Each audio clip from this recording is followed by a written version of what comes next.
Here we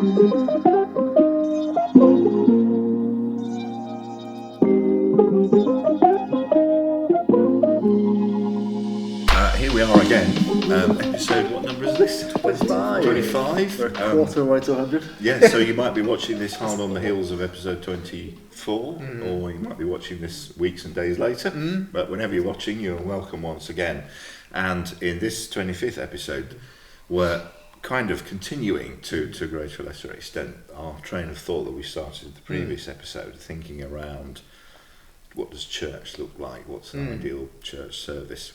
Now, I confess, I can't remember how we were going to kick this one off. So, Adam, let me throw over to you, because I think... Thank you very much. I know where we're ending, so we'll get to there. But one thing we haven't talked about, and probably don't talk about at all, really, is how we dress for church. Oh, yeah. There are one or two people in our church who look magnificent and neat and tidy and have clearly made an effort each week.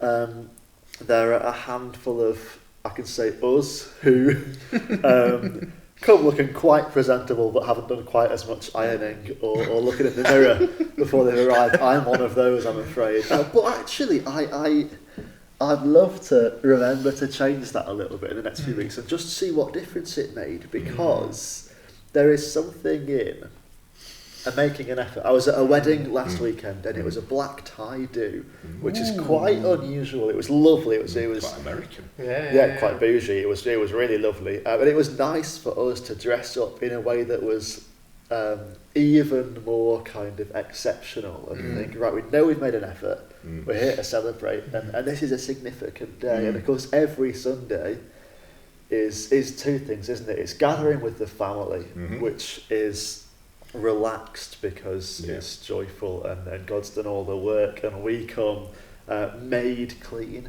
Just been reading in Fuel a bit of Revelation where, you know, these are the ones in white robes who've washed them in the blood of the Lamb.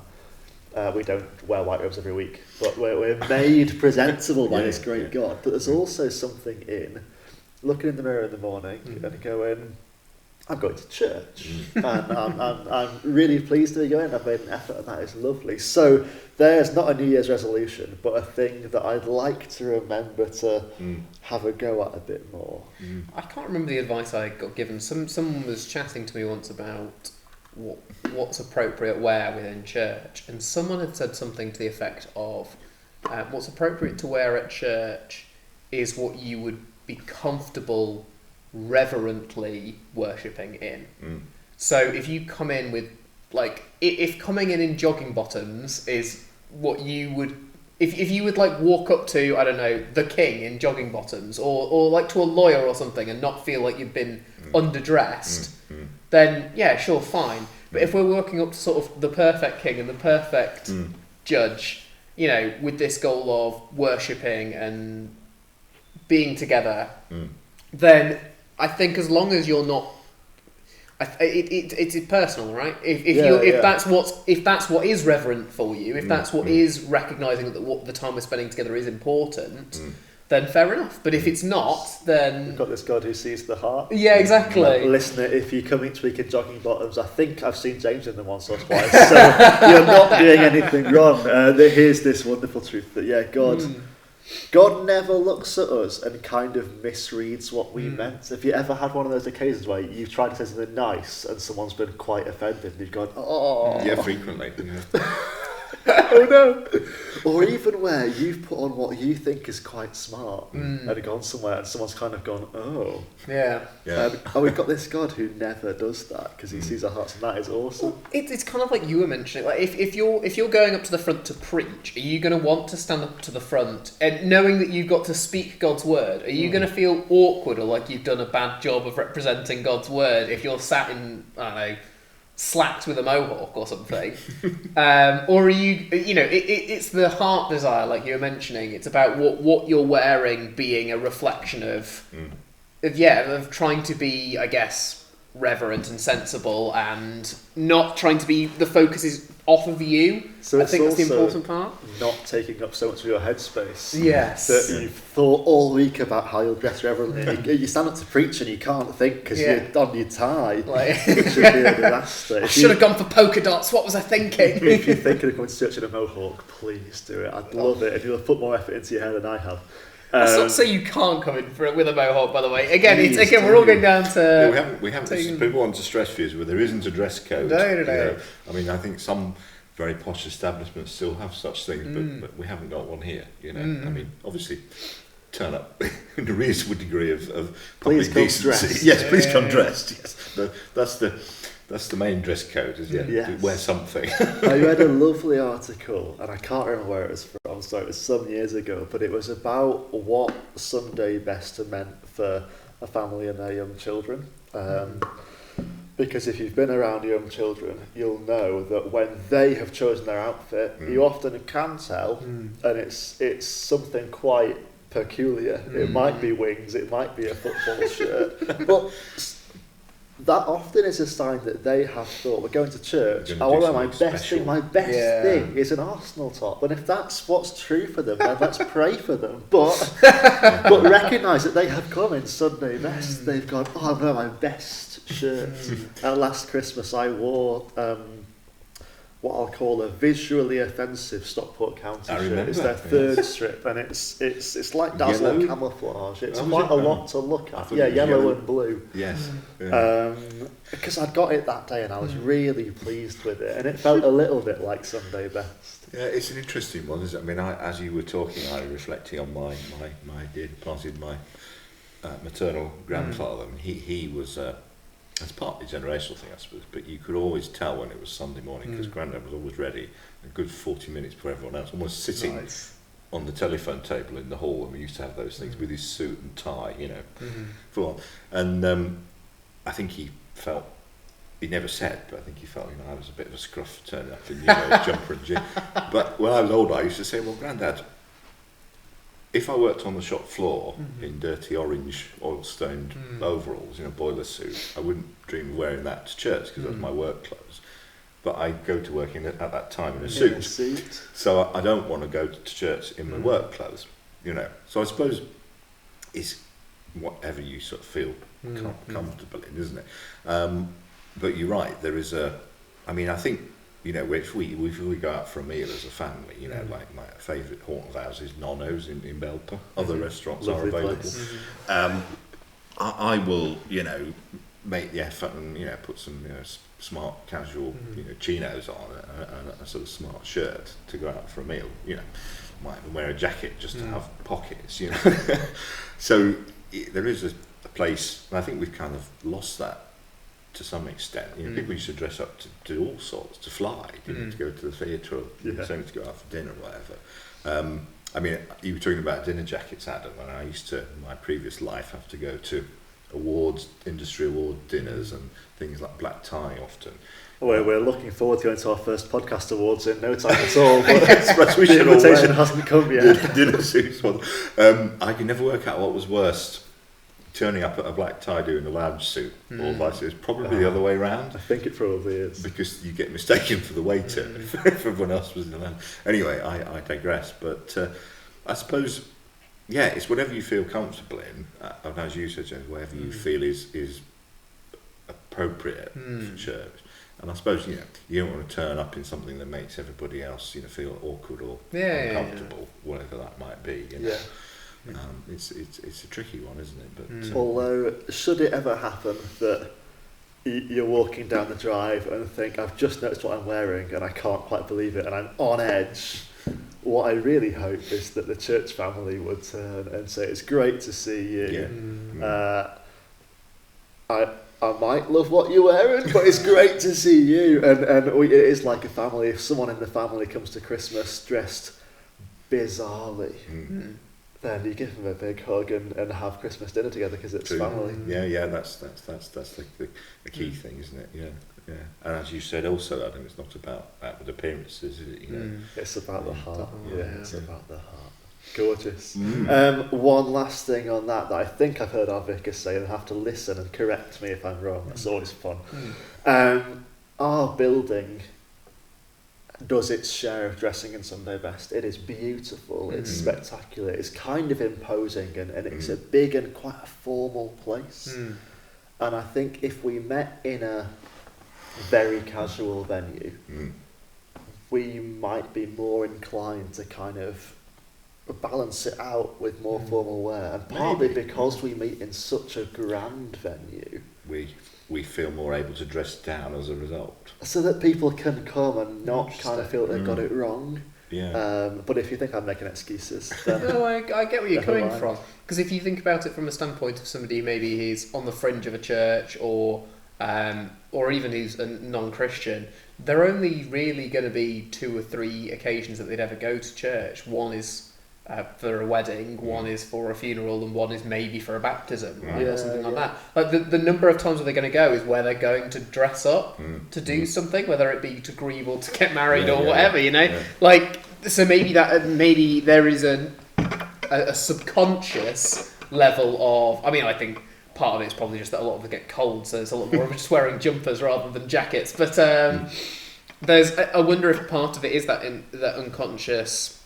Well, I want to make sure that it doesn't look intimidating the second I walk through the door and suddenly everyone's in like a really smart outfit. But instead, oh no, they're like normal people.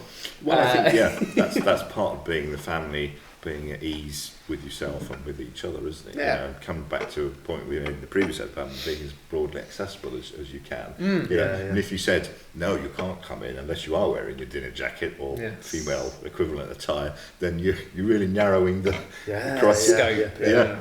I mean, I have a dinner suit that I hired once, and the company never came to collect it. Oh, but free suit? Yeah. Should you be a bit it's on there? No, I did that. I did everything in my power, emailing and phoning them to say, do you want to come and collect it? But they never did. I don't know what happened there. Now the jacket still fits. They went bust. That was their last suit. They were like the other end, maybe. Yeah. Now the jacket still fits. I haven't tried the trousers on recently. Anyway, there we go. Oh dear. Yeah. Moving on. Our most entertaining confessions so far on. It's turning into a Sam and Mare's confession. We'll pray for James later. Don't worry.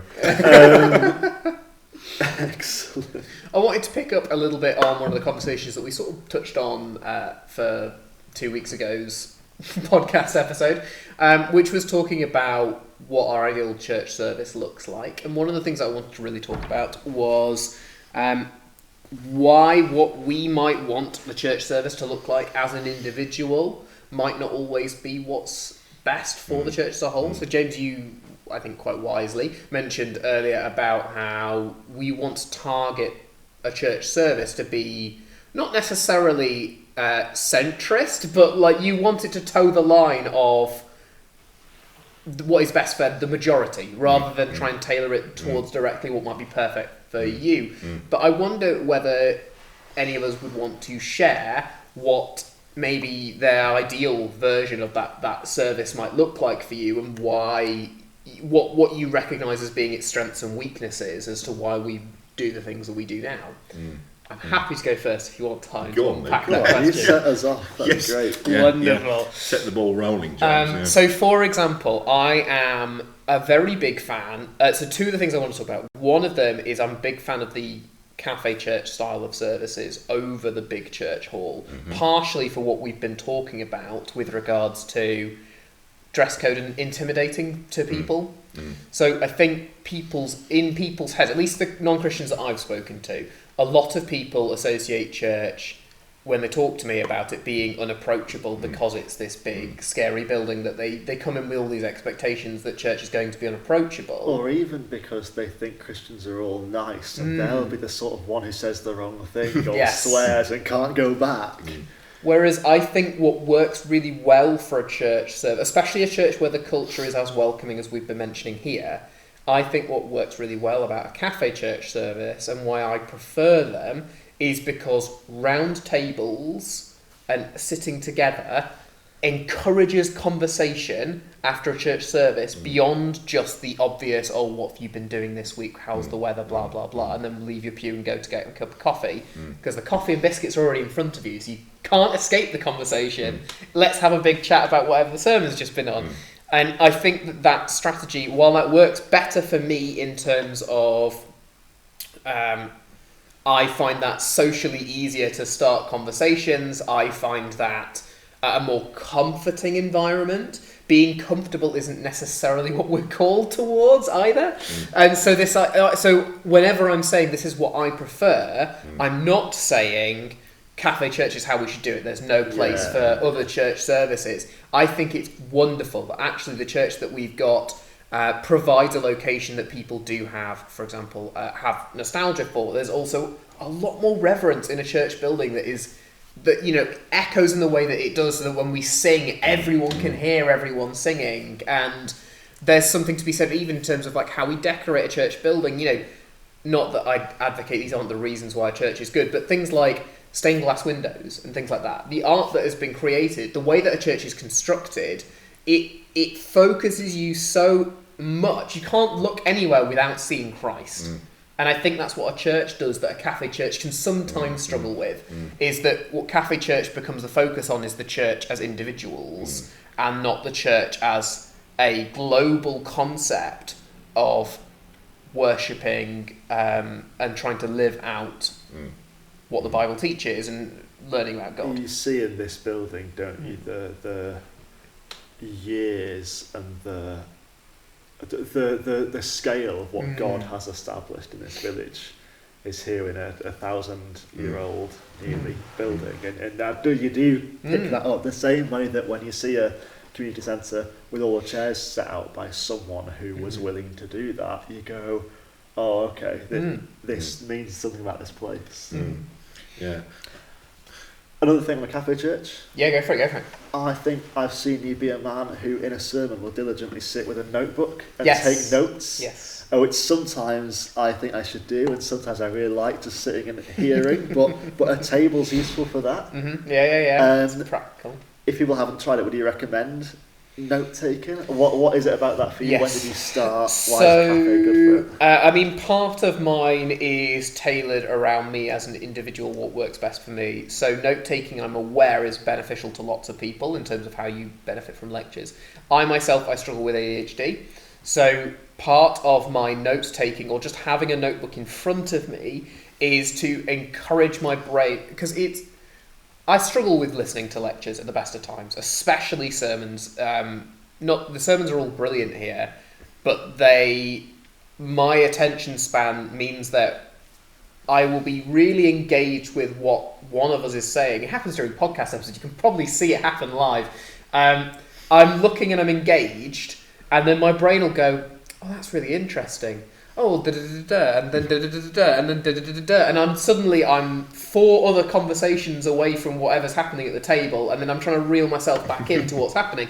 And it's the same with sermons. But having a notebook forces my brain to actively, physically engage. So I've got something to do with my hands, where either I'm taking notes, in which case, whenever my brain will, at some point, distract itself, I can come back and go, this is where I was up to. And even if I'm not following necessarily directly what's happening in the moment, I can go back through and go, okay, I need to... This is roughly the context of what the conversation was. So I find note-taking very, very helpful. But I would also say other things that are quite useful for that are things like even just having the space for doodling. I've seen people, including my dad, although don't tell him that I told you this.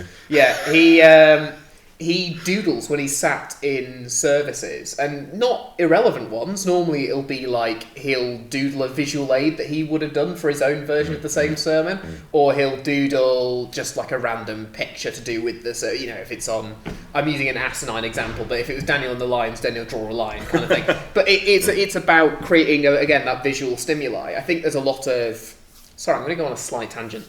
Keep going. Within preaching, there's a little bit of a conversation about how a good sermon looks within a church service. And one of the things I think that is...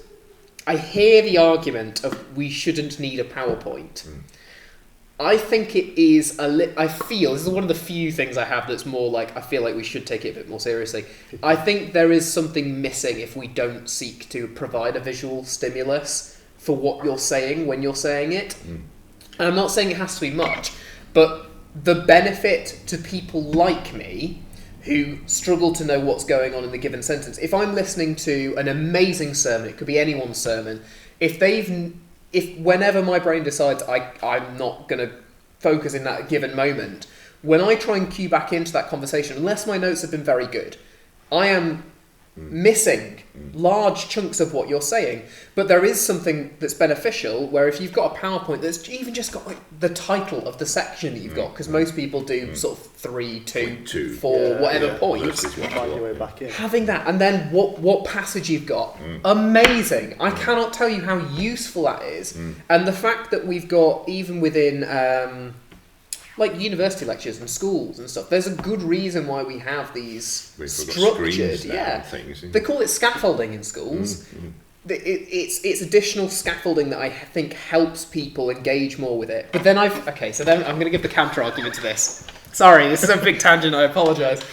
I've heard the counter argument to this discussion be that you shouldn't need anything other than the word because the Bible stands on its own, and therefore having a visual aid isn't necessary and shouldn't be done. If we all put the effort in, James could preach in Greek, but it's not necessary. It's not helpful. It comes back to making things accessible. Yeah, I mean, for me personally, just picking up if I may, I also take notes. Partly because, if it's you preaching and I'm preaching next Sunday, it's good to know. Know what the next person's doing. And all that, and you can look back, but also it helps me to concentrate instead of thinking about where did Norris qualify for the race tonight, or whatever. What am I doing on Wednesday? Who am I seeing? But the PowerPoint, I mean, for me personally, I find it quite helpful. Like, for example, you preaching on a New Testament gospel or letter, and then you get to verse 10, and Paul is quoting from Leviticus or Psalm whatever, and I found it, and I said, I've put it up on screen. So there's the verse in the passage, and there's the Old Testament bit. You know what I mean? So I find it helpful for that, and often I find it helpful in my intro. I like to have a picture montage.